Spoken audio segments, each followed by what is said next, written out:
বিধানসভা চংমানি ওंखारि साख्लायजाखनि उलनिसिमि हासनि जुदा जुदा थायो सामुचिता तांमनि पातिमुं पातिवै दङ नखोक फालनक राबार बुलों तै मालखुं बाइसाइकेल सकसावै रेखा सामुचिता तांनायराव सकसावै रिनानि सिगां लुकुरकनि नकनि तै फालनकनि नांगौमानि मरक करक मानिराव सेकप्रवै नाखा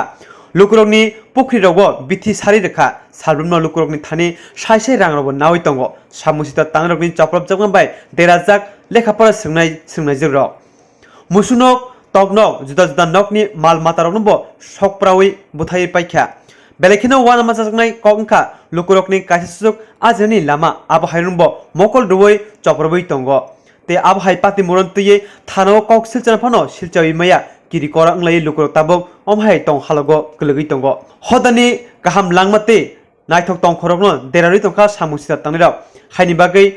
बरनो केमिंगै गरा खि खरं तिसनानि नांसुगो स्रानसाला आगरतलानि प्रेस क्लाब काइसा कखन पानाखलाय अ कक साका फेसनि सिबा यकमाचबा पालायनाय कमिटिनि तांफांराव সাংবাদিক সম্মেলন স্বাধীনতার ৭৫ বছর উদযাপন কমিটির পক্ষে আমরা গত ১৫ তারিখ অর্থাৎ ১৫ মার্চ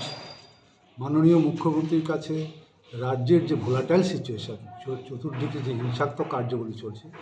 তাকে বন্ধ করার আবেদন জানিয়ে একটি ডেপুটেশনের জন্য আবেদন করেছিলাম ২০ তারিখ সেটা ডেট চেয়েছিলাম কিন্তু মাননীয় মুখ্যমন্ত্রী অফিস থেকে সেই ডেট আমরা পাইনি ২১ তারিখ আমরা নিজেরাই গিয়ে আমাদের মেমোরেন্ডাম সেখানে জমা দিয়ে এসে আপনাদের মাধ্যমে জনগণের কাছে আমাদের বার্তাটা পৌঁছে দিতে চাইছি তার জন্যই আজকের এই সাংবাদিক সম্মেলন তো আজকের এই সাংবাদিক সম্মেলন বিশেষ গুরুত্বপূর্ণ রাজ্যের ২০২৩ বিধানসভা নির্বাচনে যে তিনটে জিনিস আমরা খুব গুরুত্বের সাথে লক্ষ্য করছি সেটা দেখছি যে এখানে বিজেপি আইএনপিটির বিরুদ্ধে বিরোধীদের মধ্যে একটা জোট সেটা কেউ বলেছেন হয়তো আসন সমঝোতা কেউ বলেছেন জোট যেভাবেই বলুক না কেন বিরোধীদের মধ্যে একটা সমন্বয় হয়েছিল নাম্বার 1 দ্বিতীয় নাম্বার হচ্ছে এবারকার নির্বাচন ব্যাপক সংখ্যক জনগণের ভোট প্রদান এবং শান্তিপূর্ণভাবে ভোট প্রদান নাম্বার 2 নির্বাচনের পরে ভয়াবহ সন্ত্রাস এই সন্ত্রাসে মানুষের বাড়ি ঘর দোকানপাট যেমন অগ্নিসংযোগ চলছে তেমনি লুটপাট চলছে ইভেন মানুষের জীবন জীবিকার উপরে আক্রমণ চলছে এমনভাবে সবচেয়ে বড় দুঃখের বিষয় মানুষ যাতে খেতে না পারে না চলতে পারে অটোওয়ালাকে বলছে রাস্তায় নামতে পারবে না শ্রমিককে বলছে কাজে যেতে পারবে না ব্যবসায়ী দোকান পুড়িয়ে দিচ্ছে গাড়ি চালাতে বলছে গাড়ি চালাতে পারবে না মানে রুজি রুটির উপরে একটা আক্রমণ আসছে তার চাইতে আরও ভয়ঙ্কর নিষ্ঠুরতা নিরীহ পশু জীবগুলো পর্যন্ত রক্ষা পাচ্ছে না এদের উপরে আক্রমণ এদের পুড়িয়ে ছাই করে দেওয়া হচ্ছে এদের আহারের উপরেও অত্যাচার আসছে খড়ের টিনগুলো গাদাগুলোকে পুড়িয়ে দেওয়া হচ্ছে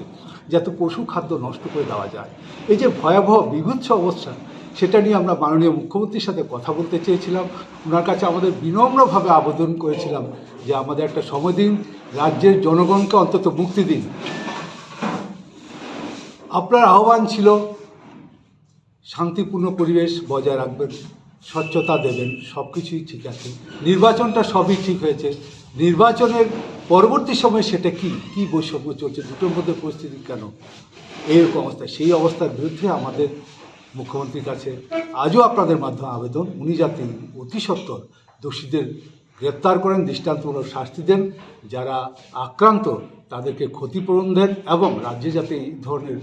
ভয়াবহ পরিস্থিতি সৃষ্টি না হয় মানুষ গণতান্ত্রিক অধিকার রক্ষা করেছে শান্তিপূর্ণভাবে ভোট দিয়েছে গণতন্ত্রের জয়গানটা যাতে রাজ্যের মধ্যে